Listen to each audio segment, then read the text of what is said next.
One, two, three. Yes. Oke. Mari kita berdoa sebelum mendengar firman Tuhan. Kita berdoa.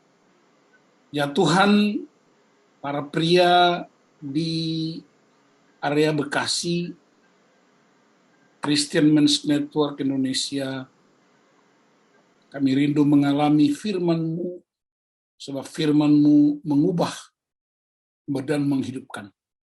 Urapi hamba-Mu dan setiap pria untuk mengalaminya, di dalam nama Tuhan Yesus Kristus. Haleluya. Amin. Baik, Bapak-Bapak, saya akan membagi firman Tuhan dengan tema yang sudah diajarkan di camp, yaitu adakah imam dalam rumah tangga. Saya akan menggunakan pendekatan di teks-teks yang lain dari Alkitab untuk kita mengalami firman, tapi sekaligus mendapat pencerahan-pencerahan yang baru. Saya ulangi, kamu sendiri telah melihat apa yang kulakukan kepada orang Mesir, dan bagaimana aku telah mendukung kamu di atas sayap Raja Wali, dan membawa kamu kepadaku.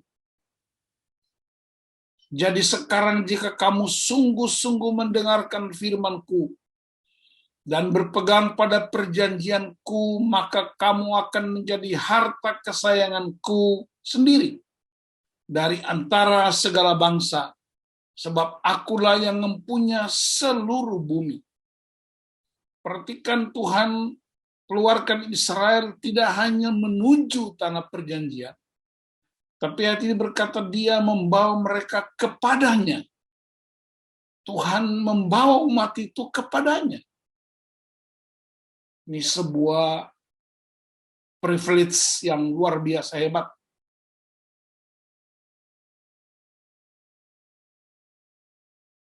Perhatikan ayat 6, kamu akan menjadi bagiku kerajaan imam dan bangsa yang kudus.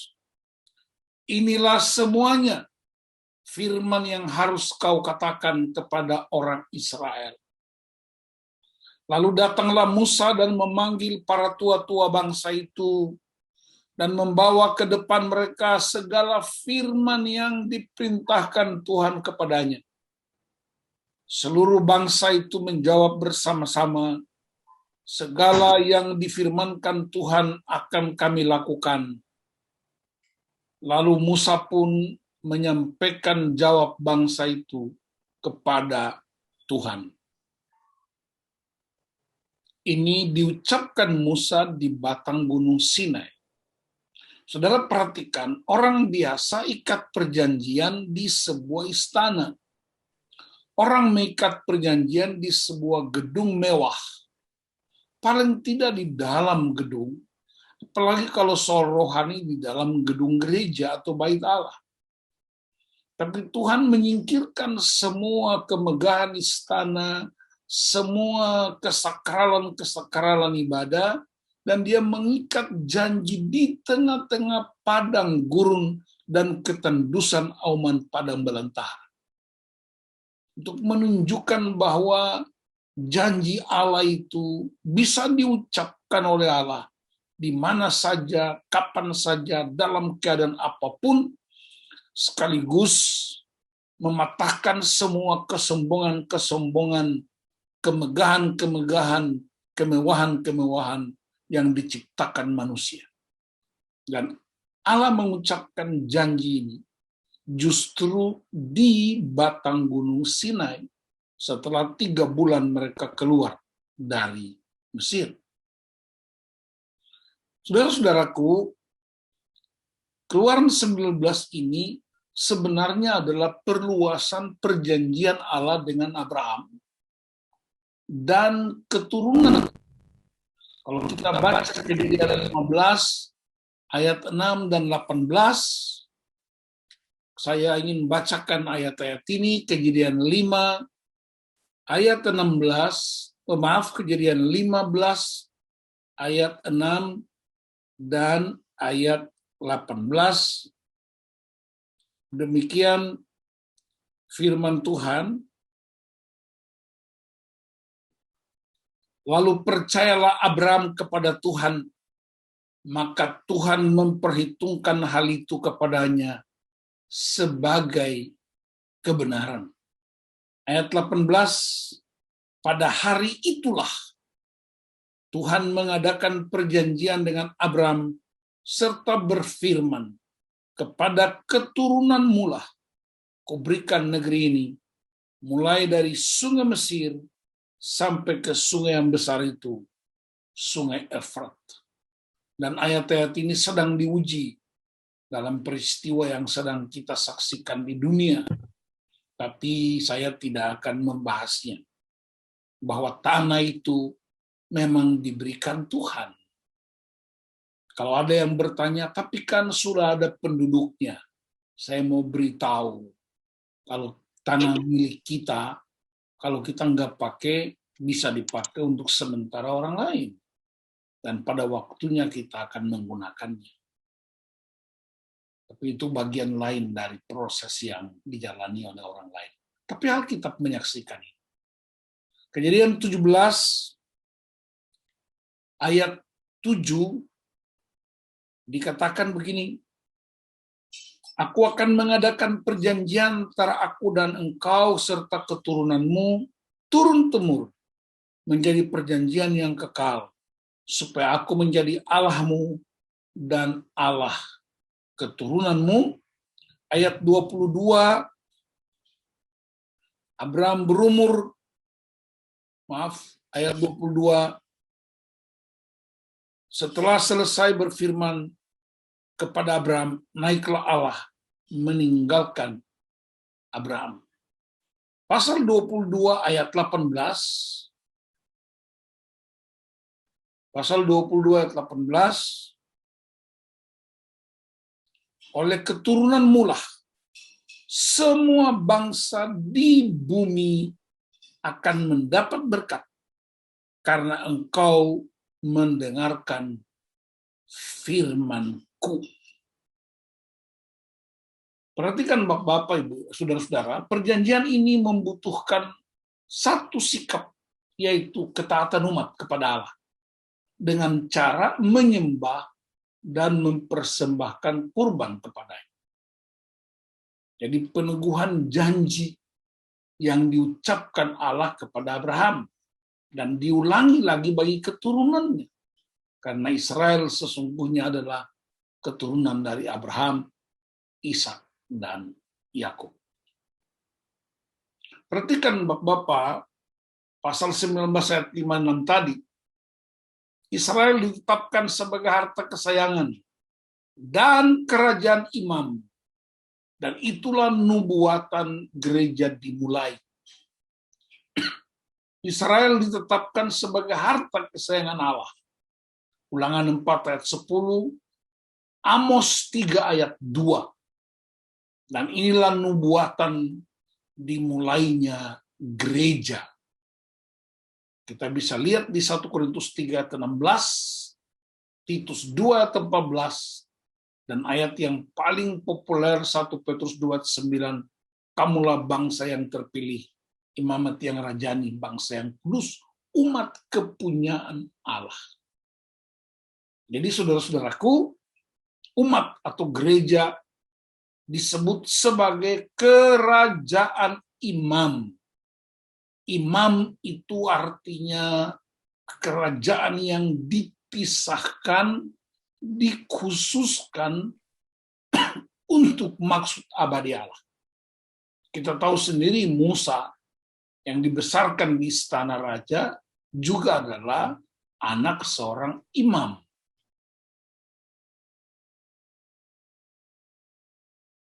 Demikian saudara-saudaraku, orang-orang percaya dalam perjanjian Allah, kita, saudara dan saya, gereja, harus menjadi kerajaan imam.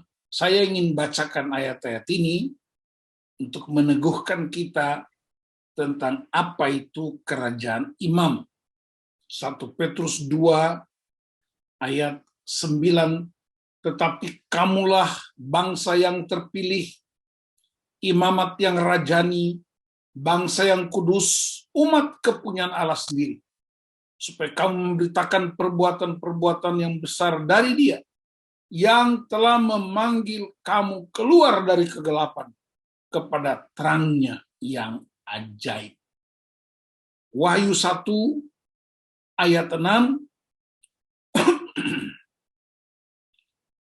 dan yang telah membuat kita menjadi suatu kerajaan, menjadi imam-imam bagi Allah Bapanya.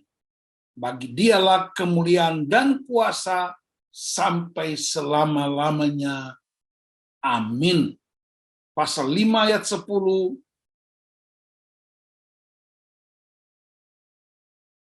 dan engkau telah membuat mereka menjadi suatu kerajaan dan menjadi imam-imam bagi Allah kita. Dan mereka akan memerintah sebagai raja di bumi. Jadi saudara-saudara perhatikan, kita ditetapkan menjadi sebuah kerajaan imam. Nah, kalau kerajaan imam, kerajaan itu kan sebuah wilayah. Kata dasar kerajaan itu ialah raja. Berarti kerajaan adalah sebuah wilayah yang dikuasai seorang raja. Dan rakyatnya adalah umat itu sendiri. Jadi kalau kita dengar kata kerajaan Allah atau kerajaan sorga, Yesus adalah rajanya, kita adalah rakyatnya. Nah, kalau kerajaan imam, berarti siapa? Berarti pemimpinnya adalah para imam. Dan imam-imam itu diberi otoritas untuk berkuasa. Dan itulah sebabnya, saudara-saudaraku, imam bukanlah sebuah tugas, bukan sebuah hak dan kewajiban. Imam itu sebuah penetapan ilahi. Imam itu panggilan. Jadi hai pria-pria, sadarlah bahwa Anda adalah imam.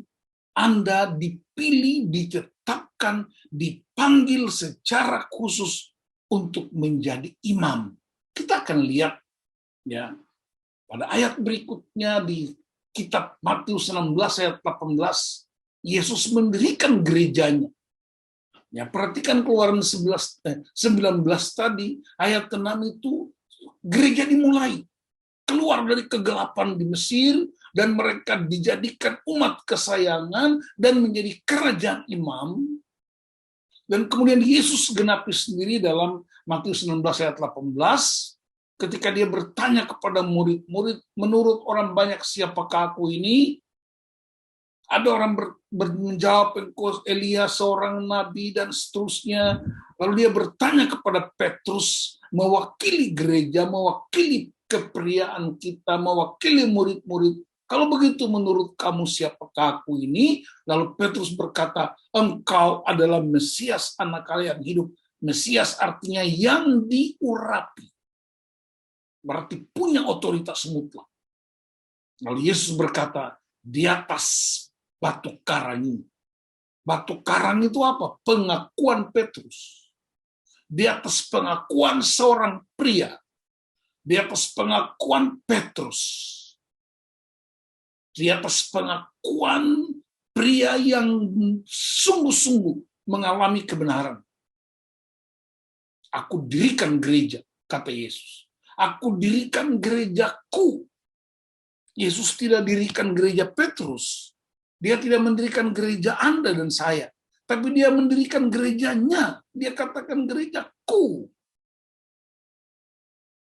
Jadi berbagai denominasi kita bisa berbeda karena alasan organisatoris, alasan suku, alasan tempat tinggal. Tapi itu gerejaku, kata Yesus. Dengan tujuan apa? Supaya dia menjadi benteng utama untuk menghalangi alam maut. Jadi kehadiran gereja untuk menghalangi alam maut. Tapi mari kita jujur, Bapak-bapak, pengalaman-pengalaman iman kita, pengalaman aktivitas kita sehari-hari, pengalaman-pengalaman melayani, kita lihat begitu banyak alam maut telah memasuki gereja. Ya, anak-anak yang kena narkoba, ya, pria-pria yang kena penyakit-penyakit kelamin, wanita-wanita yang menyerahkan diri kepada hidup yang tidak benar, ya, semua gaya hidup dunia yang begitu marak sebenarnya adalah alam maut itu sendiri. Dan itulah sebabnya kita dipanggil untuk menjadi imam kerajaan imam. Dan kita pelajari di camp 1 Korintus 11 ayat 3, kita belajar bahwa ternyata pria itu kepala. Kepala pria ialah Kristus, kepala Kristus ialah Allah, kepala perempuan itu adalah pria. Nah, banyak orang salah menafsirkan seolah-olah pria lebih unggul dari wanita, seolah-olah wanita kelas 2, padahal kata kepala bahasa Yunani kephale artinya sumber, penopang, pengelola. Hakikat derajat kemanusiaan kita sama, pria wanita diciptakan Allah, tetapi fungsinya berbeda. Dan karena itu kita pelajari ternyata pria itu adalah sumber yang bersumber pada Kristus sebagai sumber. Kalau gitu siapa Kristus? Kristus itu imam besar yang agung, bukan? Kristus itu imam yang sempurna. Maka sesungguhnya pria itu adalah imam, baik di dalam rumahnya, di dalam gereja, maupun di masyarakat. Karena itu, saudara-saudara, karena kita bersumber pada Kristus sebagai imam, maka kitalah yang adalah imam. Imam sekali lagi bukan hak. Kalau hak ada kewajiban, imam bukan tugas. Sebab kalau tugas berarti ada masa baktinya. Tapi imam itu special calling. Panggilan khusus yang tidak dapat diwakilkan. Perhatikan ya, semua pekerjaan di dunia bisa diwakilkan. Presiden ada wakilnya, ketua sinode ada wakilnya, gembala ada wakilnya, pilot ada co-pilotnya, itu wakil itu, sopir ada kaneknya, itu juga wakil, tapi tidak ada wakil suami. Ya, saya tidak pernah mendengar ada seorang pria yang keluar kota 1 minggu, lalu dia minta tetangganya atau teman segerejanya menjadi wakil suami. Tidak pernah ada. Walaupun saya tahu ada yang beberapa pria yang diam-diam menjadi wakil suami ilegal. Itu mesti bertobat. Ya. Jadi imam itu adalah special calling. Kenapa? Karena ditetapkan sejak Allah memulainya. Allah yang menetapkan. Bukan gereja yang tetapkan. Bukan Simen yang tetapkan. Allah yang tetapkan. Kamu akan menjadi bagiku kerajaan imam. Dan karena Kristus adalah kepala kita, sumber kita, maka kita adalah imitasinya. Ya, saya gunakan istilah itu, imitasinya. Karena itu apa tugas imam? Kita pelajari di camp, yaitu berdoa, mendengar, melayani. Ayat yang favorit digunakan 1 Timotius 2 ayat 8, ya Markus 10 ayat 45, itu tidak salah. Tapi saya ingin ajak kita untuk melihat hakikat dari fungsi utama, panggilan utama dari seorang imam. Ibrani 13 ayat 15-16. Sebab itu marilah kita oleh Dia senantiasa mempersembahkan korban syukur kepada Allah, yaitu ucapan bibir yang memuliakan namanya, dan janganlah kamu lupa berbuat baik dan memberi bantuan, sebab korban-korban yang demikianlah yang berkenan kepada Allah. Perhatikan saudara-saudara, ada 4 poin utama dari ayat 15 tadi. Yang pertama, panggilan imam ialah mempersembahkan kurban syukur kepada Allah. Dan sebelum mempersembahkan kurban kepada Allah, pertama-tama dia mempersembahkan hidupnya kepada Allah. Roma 12 ayat 1, persembahkanlah tubuhmu sebagai persembahan yang hidup, yang kudus, yang berkenan kepada Allah. Karena pria adalah imam, maka dia rela mengorbankan hidupnya, mengorbankan egonya, mengorbankan kesombongannya, ketamakannya, kelicikannya.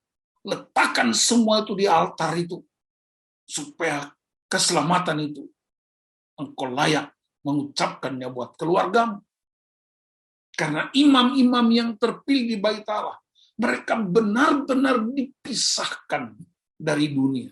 Mereka melepaskan semua keinginan-keinginan duniawi mereka.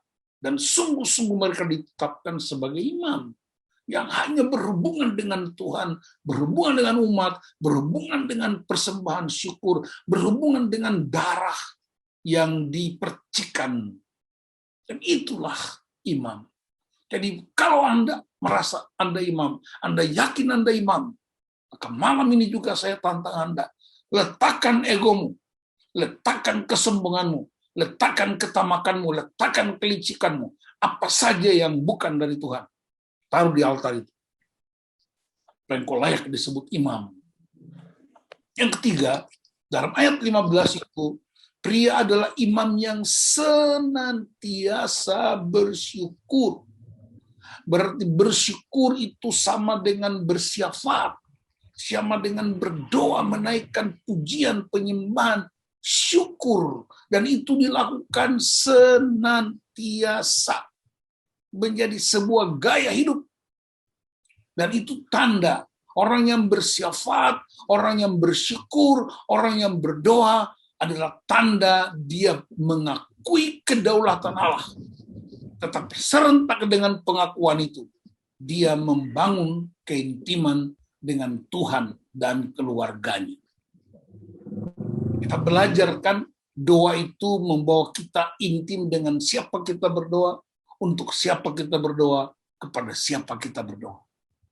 Doa itu menggantungkan hidup kepada Tuhan. Pria yang berdoa adalah pria yang sadar hidupnya tidak berdaya dan dia butuh pertolongan dari Tuhan. Itulah orang yang imam yang senantiasa bersyukur. Yang keempat, dalam ayat 15, pria sebagai imam yang mengucapkan kata-kata berkat, kata-kata pujian dan pengagungan terhadap keluarganya.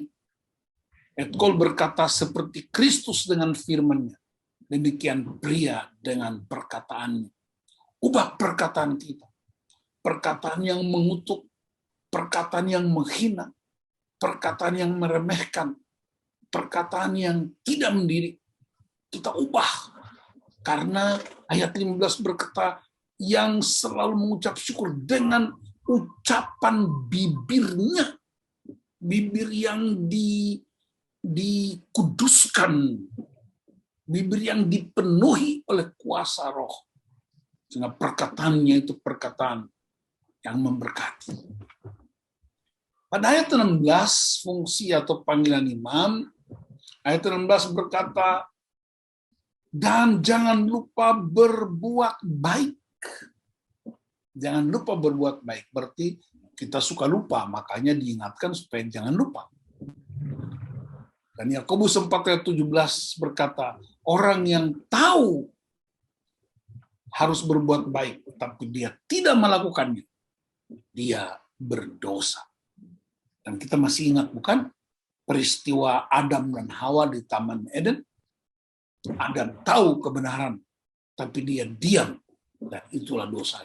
Dosa pria kata Etkol bukan sekedar apa yang dia lakukan, tapi apa yang tidak dia lakukan.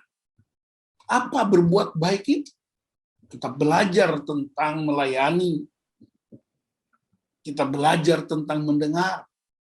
Dan pertama-tama berbuat baik artinya kita melayani kebutuhan jasmani keluarga kita. persediaan kebutuhan dan keamanan.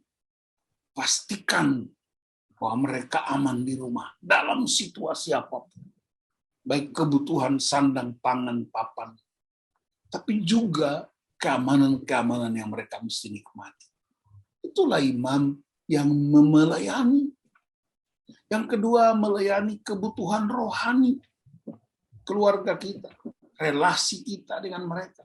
Memeluk mereka, merangkul mereka, memulihkan hubungan, dan memastikan bahwa hanya Yesus Kristus adalah Tuhan dan Juru Selamat keluarga kita. Pria yang berhasil, pria yang sukses, pria yang berbahagia. Bukan pria yang banyak hartanya dan kekayaannya dan jabatannya dan gelar-gelar akademis. Saya ingat ketika Yesus datang kepada Yohanes Pembaptis di Sungai Yordan. Dia mengalihkan pandangan mata semua kepada Yesus. Dan Yohanes berkata, lihat. Yohanes menunjuk kepada Yesus dan mengalihkan mata semua orang kepada Yesus. Pria yang hebat, dahsyat, dan imam adalah pria yang selalu mengarahkan mata keluarganya kepada Tuhan Yesus. Yang ketiga, apa perbuatan baik itu? Mendengar.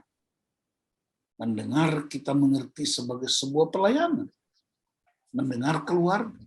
Nah, apa yang kita dengar? Suara mereka. Keluhan mereka. Harapan-harapan mereka. Kegalauan mereka. Kekhawatiran mereka. Cita-cita mereka. Dan dengan mendengar, maka kita akan bawa kepada Tuhan. Pria yang bawa keluarga kepada Tuhan, dia berhak membawa Tuhan kepada keluarga. Jadi 3 prinsip yang kita pelajari. Imam itu berdoa, mendengar, melayani. Dan ini yang tertulis di Alkitab dengan begitu gamblang dan begitu jelas. Karena itu saudara-saudara, saya ingin memastikan Kristus adalah imam agung yang sempurna. Dan pria adalah imitasinya. Saya berdoa supaya pertemuan malam ini mengingatkan kita kembali tentang semua yang sudah pernah kita pelajari bertahun-tahun.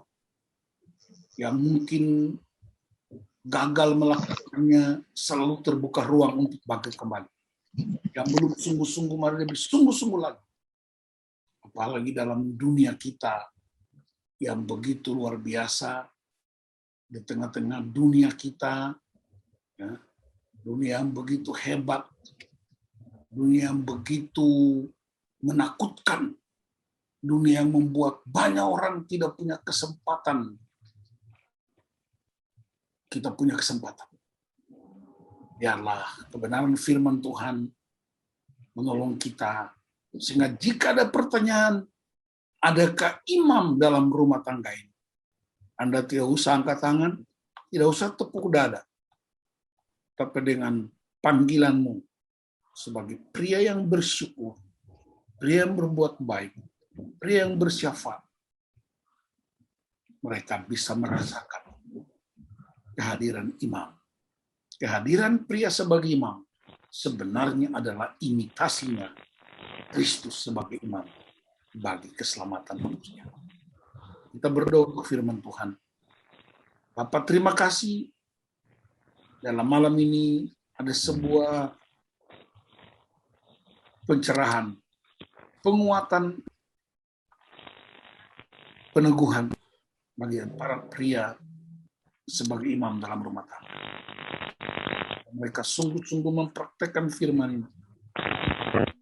Para suami, ayah, dan pria. Bagi keluarga dan gereja. Dalam nama Tuhan Yesus Kristus. Haleluya. Amin. Sesi tadi kita memang diingatkan lagi dulu, memang sesi ini kan sudah kita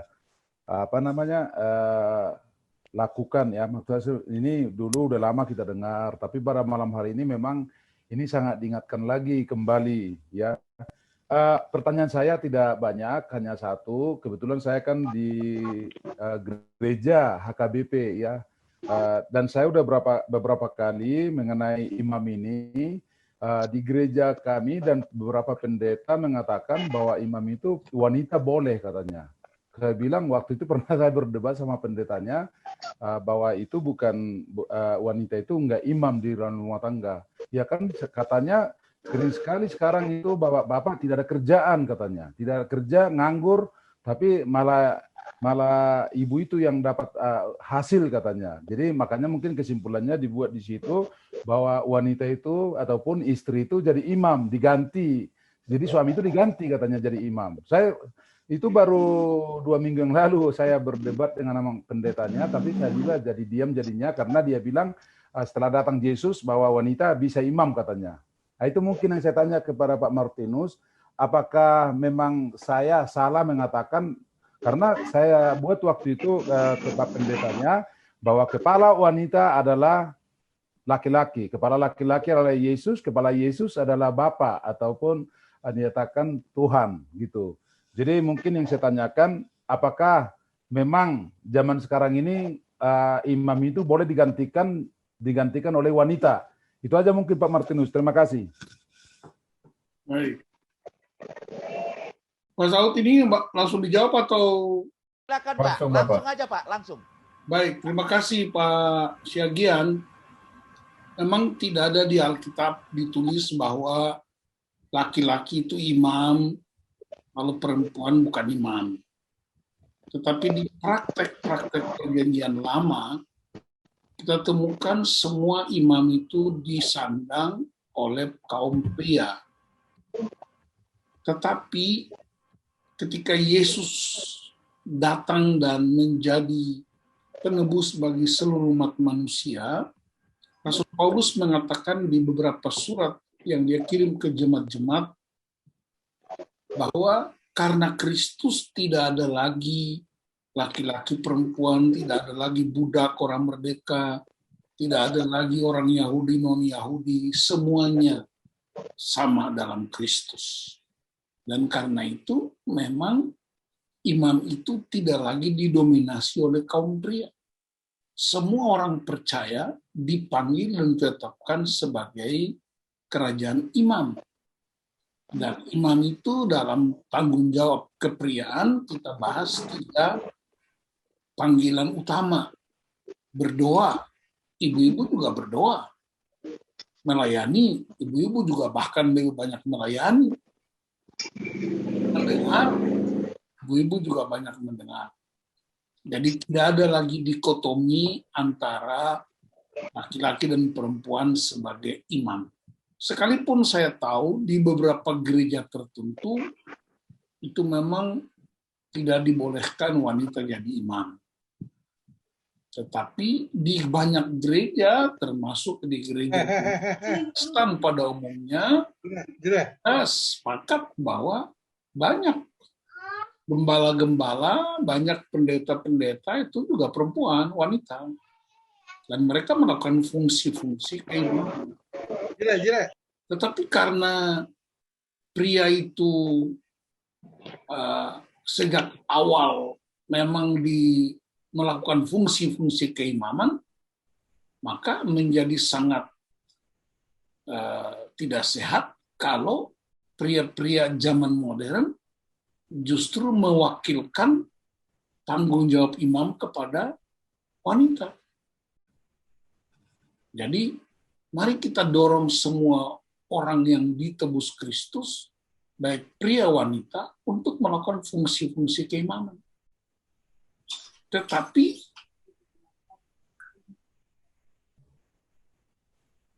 kita juga sadar bahwa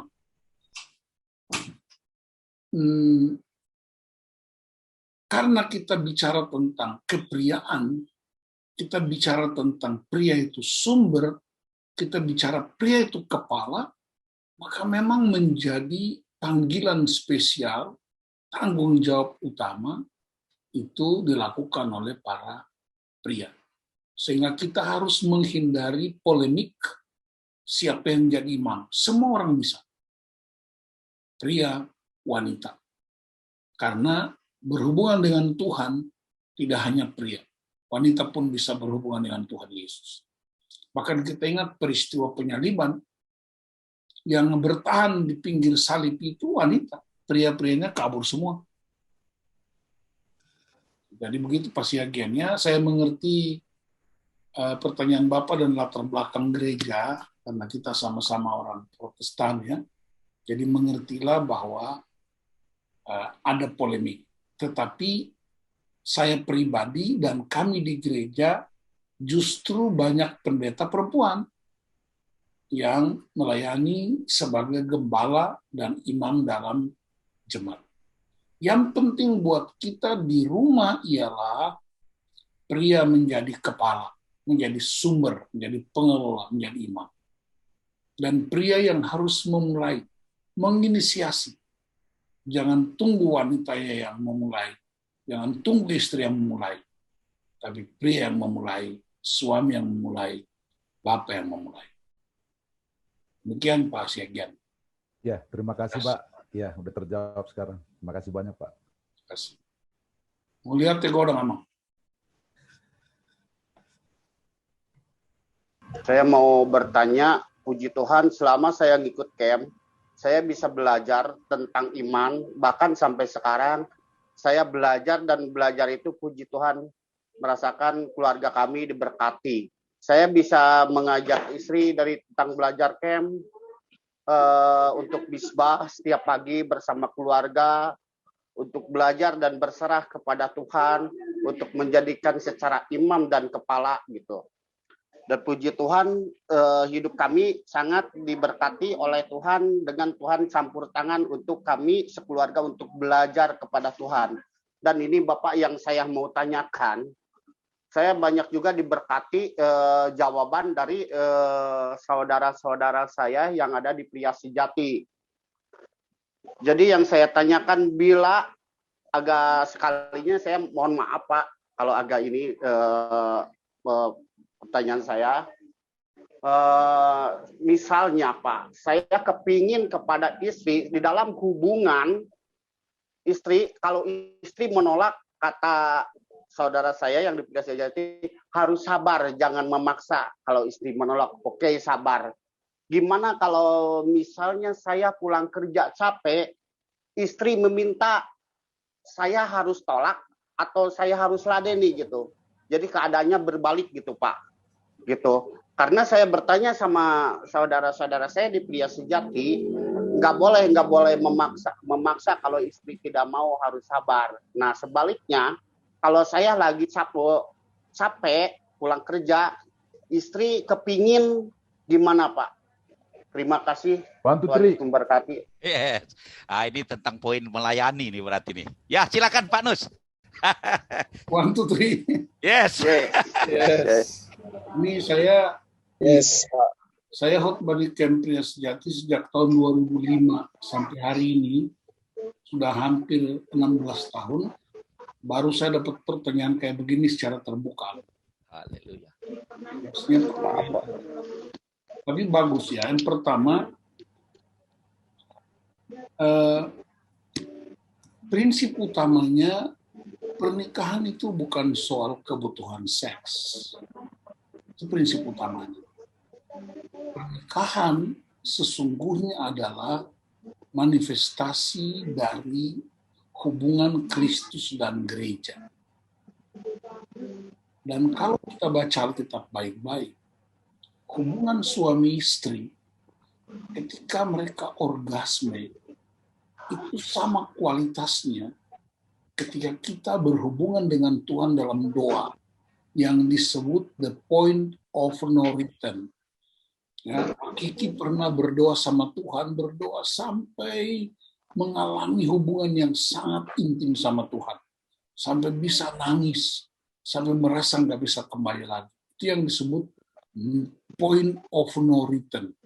Nah, kita menyebutkan dalam Kejadian pasal 2, itu hubungan Kristus dan gereja, ya, itu sama digambarkan seperti layaknya hubungan suami istri yang sedang orgasme. berarti hubungan seks suami istri tidak boleh dimonopoli dan dipaksakan. Harus dilakukan dengan kesadaran penuh bahwa hubungan suami istri itu adalah hubungan jemaat dan gereja. Itu sebabnya kalau kita baca di Perjanjian Lama, ketika umat Israel menyembah berhala, Allah menuduh mereka sebagai umat yang bersinah. Setiap kali umat menyembah berhala, umat bikin dosa, mereka disebut umat yang bersinah. Kenapa? Karena mereka meninggalkan Tuhan. Bahkan di bagian lain di Alkitab, Tuhan itu merasa sakit karena istrinya meninggalkan dia. Itu gambaran Allah dan umat Israel. Bahkan dalam kitab Hosea, Hosea disuruh Tuhan untuk kawin dengan pelacur. Menggambarkan bahwa istrinya Tuhan di umat itu sudah menjadi pelacur, Tuhan tetap mengasihi dan mengambilnya kembali. Nah, itu konsep dasarnya dulu. Yang kedua, secara fisik. Memang kalau istri tidak mau, banyak pria yang tetap memaksa. Itu yang namanya memperkosa istri. Melakukan hubungan seks dengan istri tanpa suka sama suka, tanpa keadaan yang baik, tanpa keadaan yang seimbang, itu artinya memperkosa. Dan pria-pria diajarkan untuk jangan memperkosa istri. Sebaliknya, kalau istri yang meminta, sementara suami mengalami kelelahan fisik, biasanya pengertian wanita jauh lebih tinggi. Dia butuh waktu istirahat. Wanita gampang diomongin. Nah, mereka lebih sabar dan menunggu waktu yang pas. Sedangkan pria memang susah diomongin.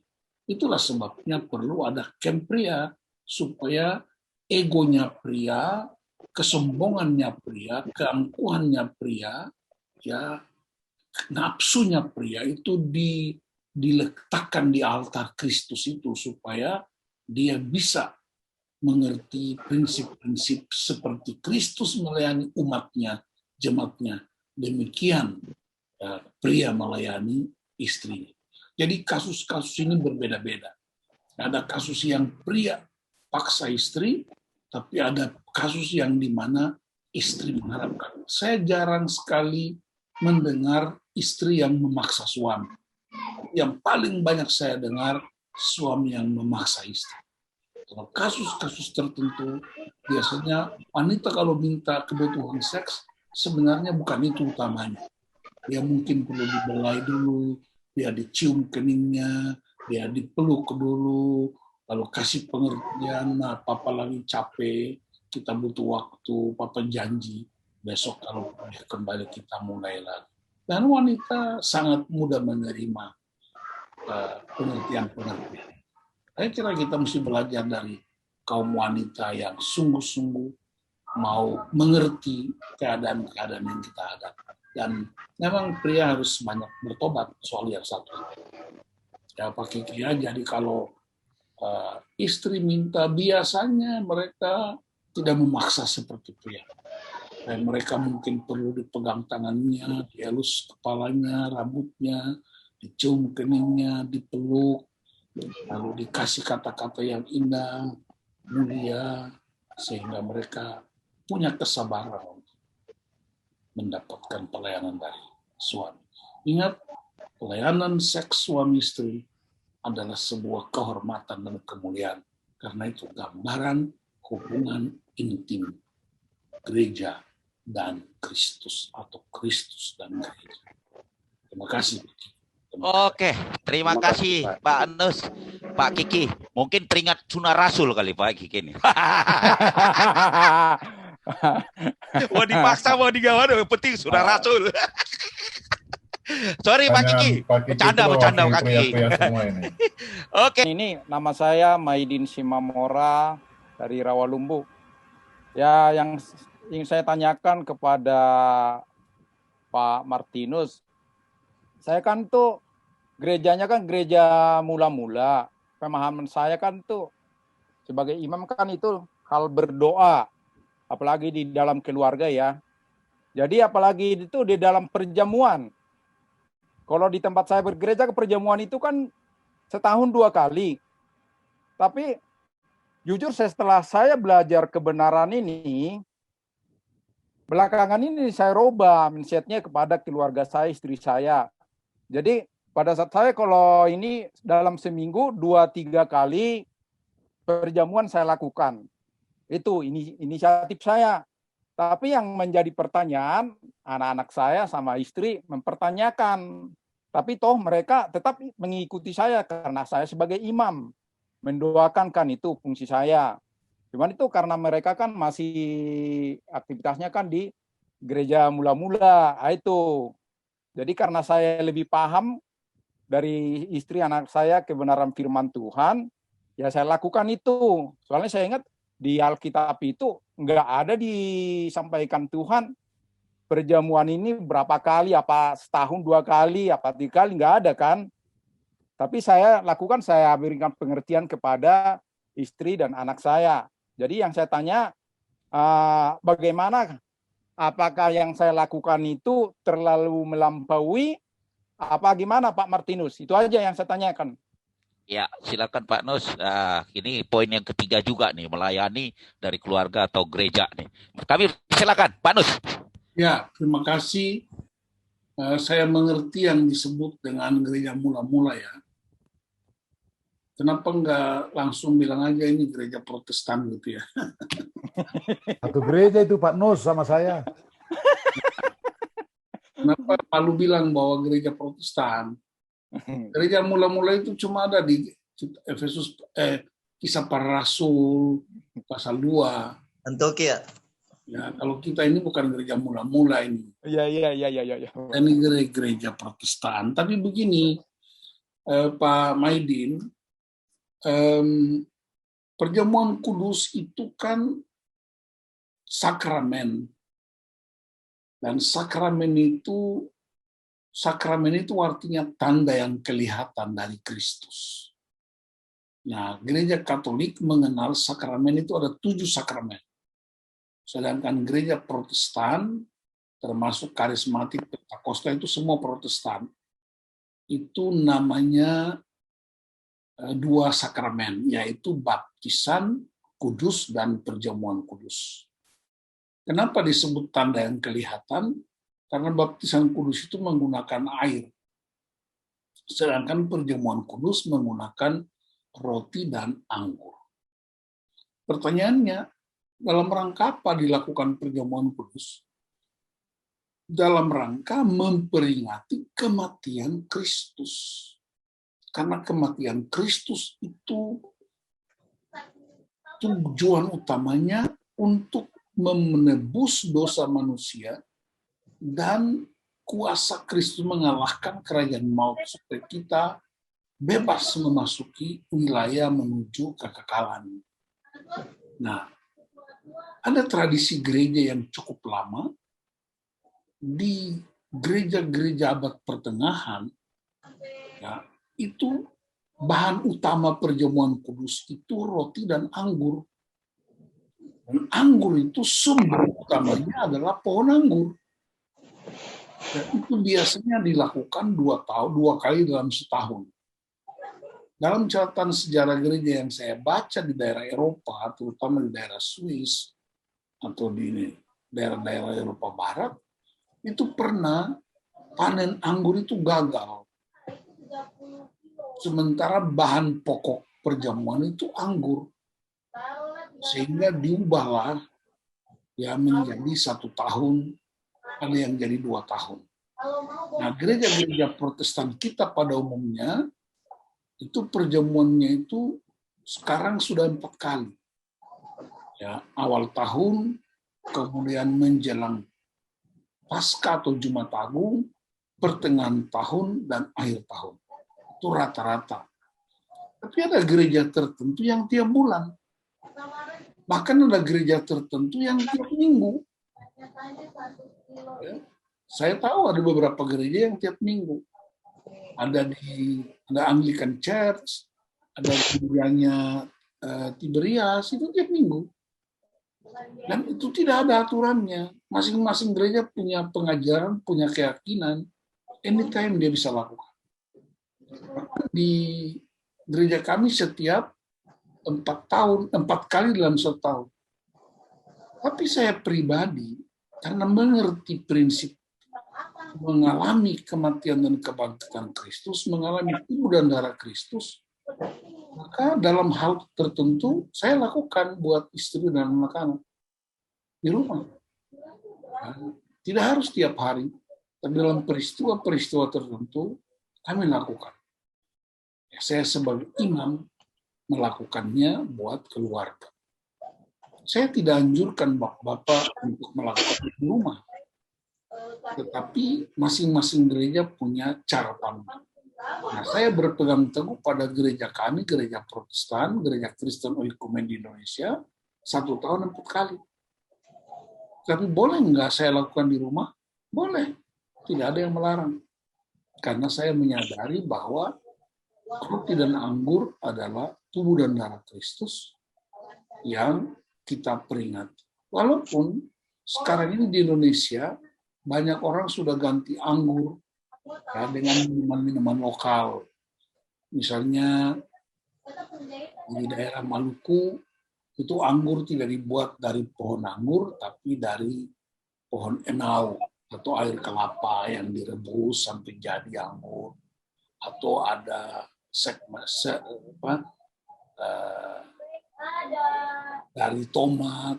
Jadi kebutuhan lokal atau hikmat-hikmat lokal itu kemudian menjadi anggur dan orang bisa melakukan perjamuan kudus. Bahkan makanan pun tidak lagi roti. Ada yang pakai singkong, ada yang pakai ubi, ada yang pakai kebutuhan makanan pokok di setiap daerah. Tapi kami tetap pakai roti karena bagi saya roti itu sebuah pekerjaan utama, mencangkul, menanam, menyiangi, kemudian seterusnya dari gandum dan kemudian jadi roti. Bagaimana kalau di kota-kota kita nggak ada roti?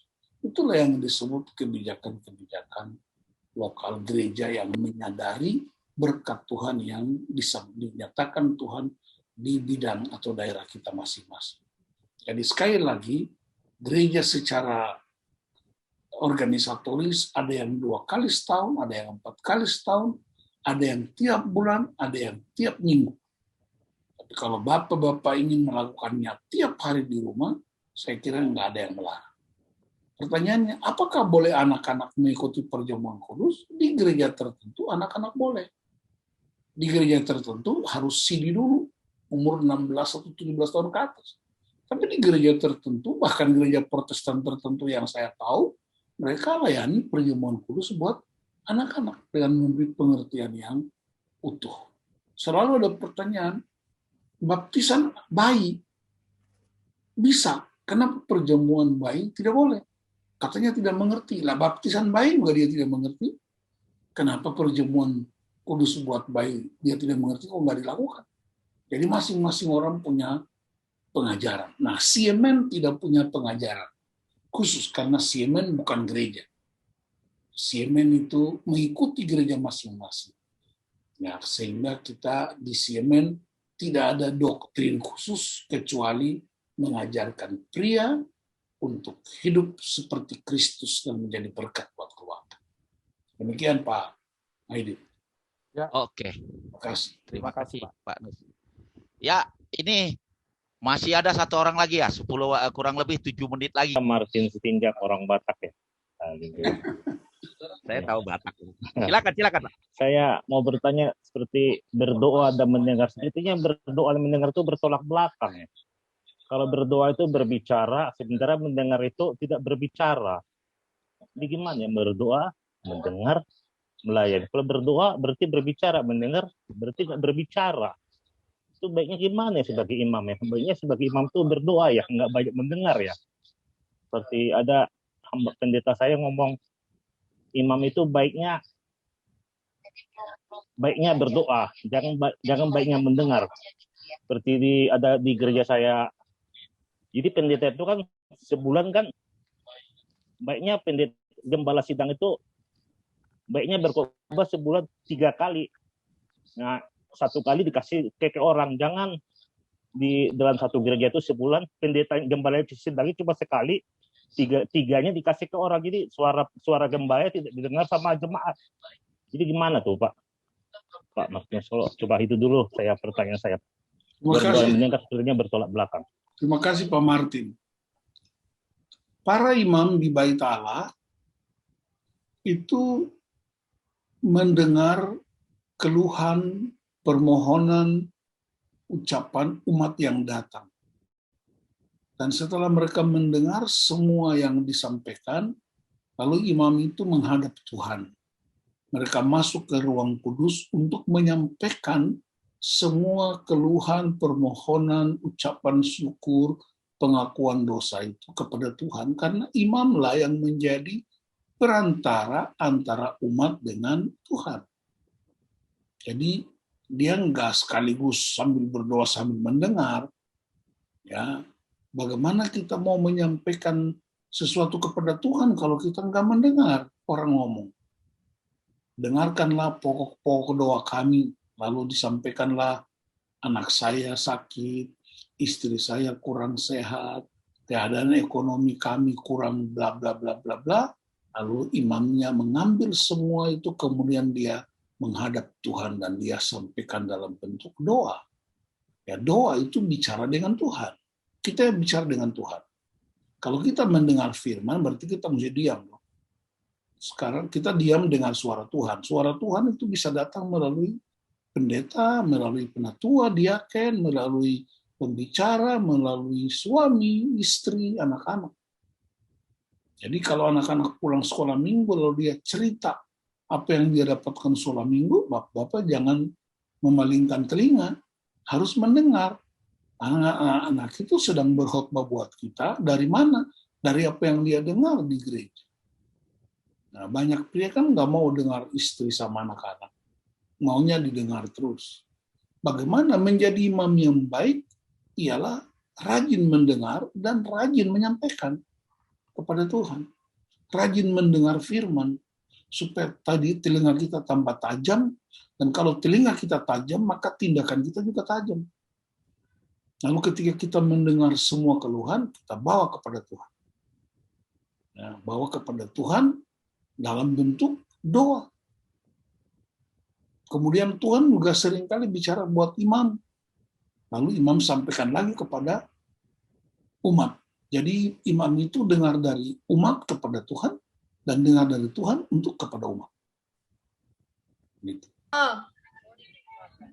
Begitu Pak Sitinjak. Jadi kalau ada kesempatan Bapak berdoa, Bapak doakan apa? Kan doakan semua yang Bapak dengar dari istri sama anak-anak, bahkan teman-teman yang lain, teman-teman grup yang mengirim berita-berita doa atau pokok doa. Itulah kita menyampaikan pokok doa. Tapi sebaliknya ketika ada firman Tuhan disampaikan, Bapak duduk diam dan mendengar.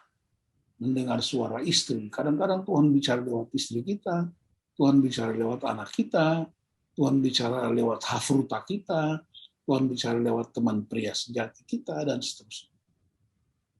Nah, kalau di gereja, memang saya anjurkan supaya pendeta-pendeta kita sebaiknya banyak waktu untuk membagi firman buat jemaat.